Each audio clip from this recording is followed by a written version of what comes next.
एक छोटी सी कहानी सुनाऊंगा। किसी देश का राजा रोज भंडारा करता था और इसलिए भंडारा करता था कि हमारे देश में कोई भूखा न रहे। जिसको कहीं भोजन न मिले आकर मेरे भंडारे में खा ले। साधु संत भी सब भंडारा में जाते थे, भोजन लेते थे, दक्षिणा रोज मिलती थी। एक साधु 20 साल से वही भोजन कर लेता था। सोचा झंझट खत्म, कहाँ अलग अलग जाओ। राजा भी उसको रोज देखता था, मंत्री भी देखता था। याद रखना, राजा से बच जाओगे, लेकिन मंत्री बड़ा खतरनाक था। उसने राजा के कान में खुसर खुसर किया, बोला राजा साहब ये साधु 20 साल से रोज खा रहा है और दक्षिणा ले रहा है। तो राजा ने कहा फर्क क्या पड़ता है? बोले फर्क नहीं, ये साधु है, इससे प्रश्न पूछो। हर साधु के पास प्रश्नों का हल नहीं होता है। साधना अलग चीज है, प्रश्न का उत्तर अलग चीज है। कोई ये मत सोचना कि कोई साधु मिल जाए तो मुझसे बहुत क्वेश्चन पूछते रहो, ये बाबा ऐसे क्यों होता, ये क्या हुआ, ये हुआ। ये सब झंझट सबके बस का नहीं। साधु संत तो सीधा रास्ता बताता है कि भक्ति करो, आचरण सुधारो, अच्छे रहो, बस ठीक। तो मंत्री से राजा ने पूछा इससे क्या प्रश्न पूछूं, मेरे मन में तो कोई प्रश्न है ही नहीं। उन लोगों का मन कितना शांत है, कितना निर्मल है, जिनके अंदर कोई प्रश्न ही नहीं। बात खत्म कर दो, झंझट खत्म, तर्क वितर्क कुतर्क खत्म। तो मंत्री ने कहा प्रश्न मैं बता दो, पूछ आप लो, उत्तर बाबा देगा। प्रश्न पूछा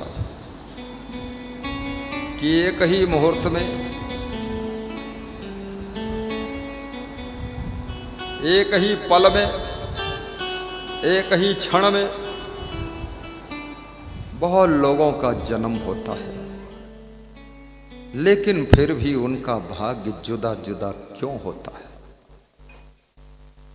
राजा ने प्रश्न सुना और साधु से पूछ दिया। साधु डर गया, घबरा गया, अब क्या जवाब दूं? साधु बोला क्षमा करना। अरे मंत्री ने कहा खाते हो और कमंडल भर के ले जाते हो, प्रश्न का उत्तर नहीं देते हो, साधु बनते हो, तू ढोंगी है। उसने कहा ढोंगी कहो चाहे पोंगी कहो मैं ढोंगी तो तुम भोगी और तुम रोगी, हम पोंगी। जो कहो कहो भाई, प्रश्न और उत्तर नहीं मालूम। बोले भोजन ना दो, कल से नहीं आऊंगा मैं। राजा की आंखों में आंसू आ गए कि अरे ये सब प्रश्न वश्न का झंझट खत्म करो बाबा, तुम रोज आना खाना, लेकिन ये बता दो कमंडल में भोजन रोज भर के क्यों ले जाते? उस साधु के आंखों में आंसू आ गए। उसने कहा मेरा गुरु 120 साल की उम्र का है, वो चल नहीं पाता है, उसके लिए कमंडल में भोजन ले जाता हूं।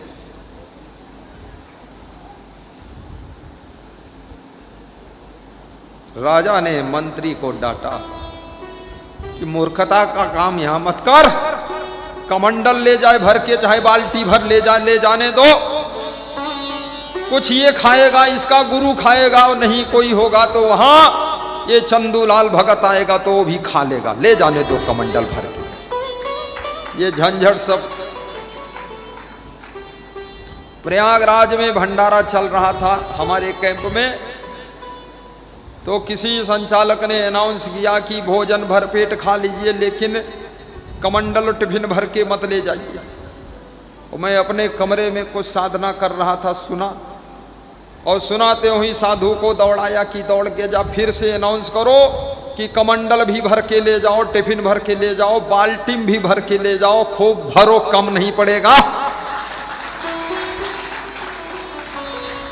ये 2019 में जो हुआ था उस कैंप की बात है। खूब लोग ले गए कमंडल भर भर के, बड़े खुश हुए, बोले हर साल आना बाबा तुम। हमने कहा हर साल आऊंगा।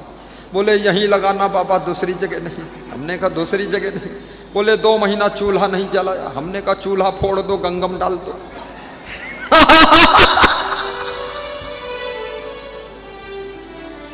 और आज उसी गांव के लोग प्रयागराज की धरती पर गंगा किनारे आश्रम बनाने के लिए प्रयत्नशील हो चुके हैं।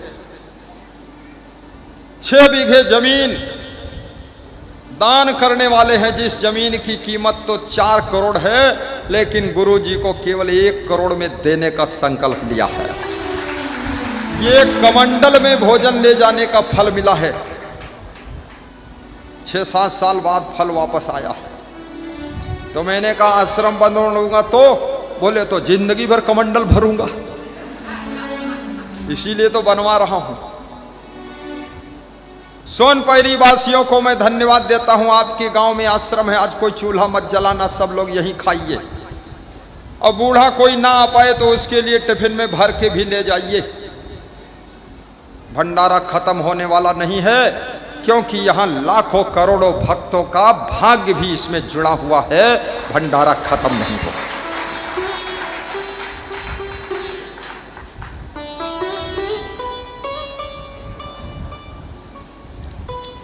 बड़ा आनंद आ गया।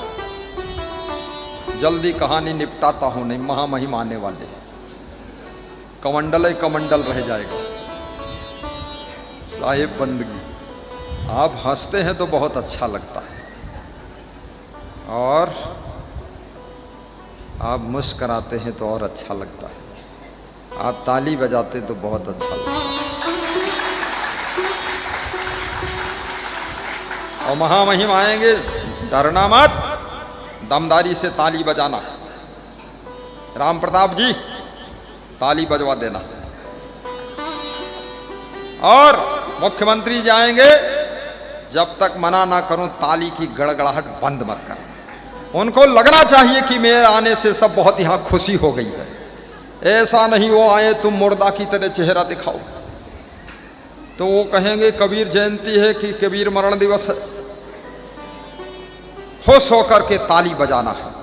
तो हाँ, वो महात्मा की आंखों में आंसू आ गए, राजा की आंखों में आंसू छलक गए। राजा ने कहा, अरे तुम प्रश्न उत्तर दो ना दो, तुम जाओ महात्मा जी ले जाओ। बोले कल उत्तर दे दूंगा, मैं गुरु से पूछ कर आऊंगा। गुरु के पास गया, गुरु से पूछा, गुरु जी ऐसा सवाल है, एक मुहूर्त में जन्म लेने वालों का भाग्य जुदा जुदा क्यों होता? राजा साहब ने पूछा। बेटा, राजा से कह देना जाकर कि इस प्रश्न का उत्तर चाहिए तो पूर्व दिशा में जो 100 किलोमीटर की दूर पर पहाड़ है, उसकी चोटी पर एक साधु बैठा, वो उत्तर देगा। दूसरे दिन वो साधु फिर आया। राजा ने प्रश्न पूछा कि उत्तर लाए? बोले ले आया। पूर्व दिशा में 100 किलोमीटर की दूर पर जो पहाड़ की चोटी है, उस पर एक साधु बैठा, वो जवाब देगा। राजा दूसरे दिन पहाड़ पर चढ़ा जाकर प्यासा कुआं ढूंढता है, और जिसके अंदर जिज्ञासा है उत्तर ढूंढने के लिए चला जाता है। पहाड़ पर एक अर्ध पागल जैसा साधु बैठा था, आग जलाकर उसका कोयला और राख खा रहा था। राजा को लगा कि ये उत्तर देगा क्या, पागल जैसा लग रहा है। फिर भी पूछा, एक मुहूर्त में जन्म लेने वालों का भाग्य जुदा जुदा क्यों होता है? उस साधु ने कहा, उत्तर सच में चाहिए? बोले यस। और पूर्व दिशा में जाइए, 200 किलोमीटर दूर पर एक पहाड़ है, वहां दूसरा साधु बैठा, वो उत्तर देगा। राजा और आगे बढ़ा सिपाहियों के साथ में, लाव लश्कर के साथ में। वहां पहुंचा, देखा वो साधु अपना ही मांस नोच नोच कर खा रहा है। अरे बोले, ये पागलों के पास उत्तर? स्वामी रामतीर्थ को लोग पागल कहते थे, तो वे जवाब देते थे, इन बिगड़े दिमागों में भरे अमृत के लच्छे हैं, हमें पागल ही रहने दो, हम पागल ही अच्छे हैं, हम पागल ही अच्छे हैं। कितने लोग साधुओं को पागल समझते हैं, और कितने लोग कहते हैं, अरे साधु बन गए मूर्ख हैं, संसार का कोई मजा लिए नहीं। देखो हमने खूब संसार का गोबर खाया है, ये गोबर नहीं खाया। अरे पागल वो नहीं, पागल तुम हो।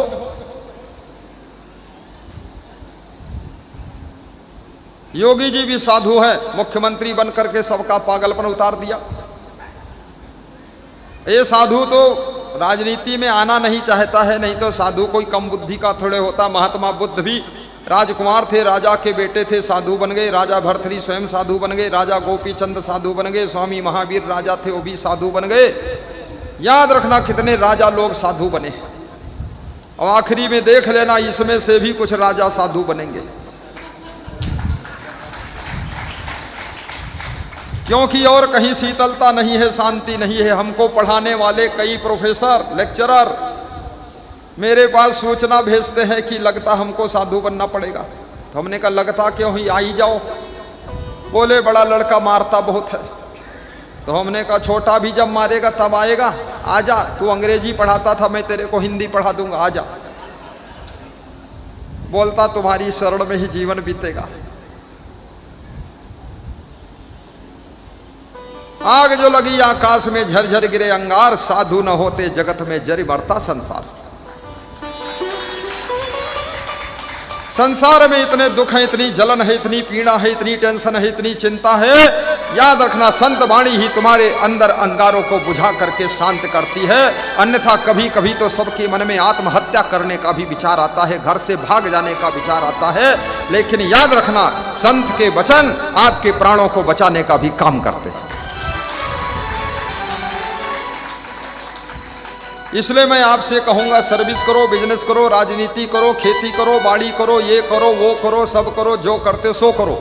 लेकिन साथ साथ में सत्संग भी करो, भक्ति भी करो, अध्यात्म में डुबकी भी लगाओ। तो याद रखना ये भौतिक क्षेत्र की दौड़ में जो भी टेंशन मिलेगी, उस टेंशन का समान आध्यात्मिक शीतल वृक्ष के नीचे हो जाएगा।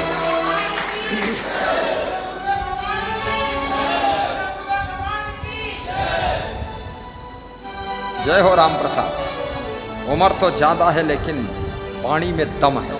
ऐसा जय बोलते हो तीन तख्ते में छेद हो गया। बैठिए साहिब, बंदगी बोलो। जब दूसरे पहाड़ पर राजा पहुंचा तो साधु से पूछा कि एक ही पल में जन्म लेने वाले लोगों का भाग्य जुदा जुदा क्यों होता। तो उसने कहा अगर उत्तर चाहिए तो पहाड़ से सीधे नीचे उतर जाइए। और नीचे एक गांव है, उस गांव में एक 8 साल का बालक बीमार पड़ा है, वो उत्तर देगा आपके प्रश्न का। अरे बोले जिसका उत्तर साधु नहीं दे सके उसका उत्तर ये बालक बीमार पड़ा वो हमको देगा 8 साल का। अरे बोले साल से नहीं होता है, उत्तर मिलेगा, वहां जाइए आप। चला गया राजा। गांव में ढूंढा, भाई कोई 8 साल का बालक है, बहुत दिन से बीमार है, कहाँ रहता है। पता लगाते लगाते उसके घर पहुंचा। जब बालक ने राजा को देखा तो मुस्कुरा कर उठकर खाट पर बैठ गया। बोला राजा साहब कुछ पूछने आए हो तुम? यही पूछना है कि एक ही पल में जन्म लेने वाले, एक ही मुहूर्त में पैदा होने वालों का भाग्य जुदा जुदा क्यों होता है। उसने कहा शांति से बैठ जाइए, थोड़ा टाइम लग जाएगा उत्तर में। छोटा बालक, इतना ज्ञान उसको है। उसने कहा एक समय की बात है, 4 भाई सगे तालाब के किनारे पिकनिक मनाने गए थे। थोड़ा आटा ले गए थे, नमक ले गए थे, चटनी ले गए थे, बाटी बनाया, भौरिया बनाया और पका कर खाने के लिए जब बैठे उसी समय एक साधु आया। बड़े भाई से बाटी मांगा तो बड़े भाई ने कहा बाटी तुझको देगा तो मैं क्या आग खाऊंगा, राख खाऊंगा। दूसरे से मांगा तो उसने कहा मैं क्या अपना मांस खाऊंगा, मेरे भूख नहीं क्या, तेरे को क्यों दूं बाटी। तीसरे से मांगा तो उसने कहा तुझे अगर बाटी खिला दूंगा तो फिर तू क्या मेरे से ज्यादा भूखा है, ले आधी बाटी तू खा ले, आधी मैं खा लूंगा। और चौथे से जब मांगा तो चौथे ने जवाब दिया कि तुमको बाटी खिला दूंगा तो क्या मैं भूखा मरूंगा। वो चारों भाई कोई और नहीं थे। वो चारों भाई एक तो पहले वाले पहाड़ पर जो बैठा था, वो साधु जैसे कपड़े पहनकर आधा पागल हो गया है, आग जलाकर कोयला और राख खा रहा है। तो वही है जिसने कहा था क्या मैं राख खाऊंगा। दूसरा भाई जो कह रहा था मैं क्या अपना मांस खाऊंगा, तुझको बाटी दे दूंगा, वो भी पागल ही है, वो अपना मांस नोच नोच कर खा रहा। तीसरा भाई कौन था? चौथा भाई कौन था? चौथा मैं था। मैंने ही कहा था कि अगर तुझको बाटी दे दूंगा तो मैं क्या भूखा मरूंगा। तो मेरे ऐसी बीमारी आई है, डॉक्टर ने कहा कुछ मत खाना, तो भूखा ही मर रहा। और तीसरे भाई तुम थे, तुमने आधी बाटी तोड़ करके उस साधु को दिया था, आधी खुद खाया था। उसी आधी बाटी के पुण्य से आपकी किस्मत ये है और हम लोगों की किस्मत देखिए। इसलिए भाग्य जुदा जुदा होता है, इसलिए सेवा करते चलना। माता पिता को भी रोटी खिलाइए, वृद्धा आश्रम मत भेजिए। अपने दादा दादी को भी प्रेम से भोजन खिलाइए। भगवान तुम्हारे खिलाने से खाता नहीं है, तुम उसको खिलाओगे। लेकिन याद रखना, भगवान के रूप में छिपे हुए बूढ़े दादा दादी और बूढ़े माता पिता, उनकी अगर सेवा करोगे तो ये भगवत सेवा का फल मिलेगा। यही है कर्म फल। कबीर कमाई आपनी कभी न निष्फल जाए, बोया पेड़ बबूल का आम कहाँ से खाए। कबीर साहब कहते हैं, जाति पाति मत मजहब का भेद भुलाकर मानव मानव से प्रेम करो। 2.5 अक्षर प्रेम का पढ़े सो पंडित होए, पोथी पढ़ पढ़ जग मुआ पंडित हुआ न कोई।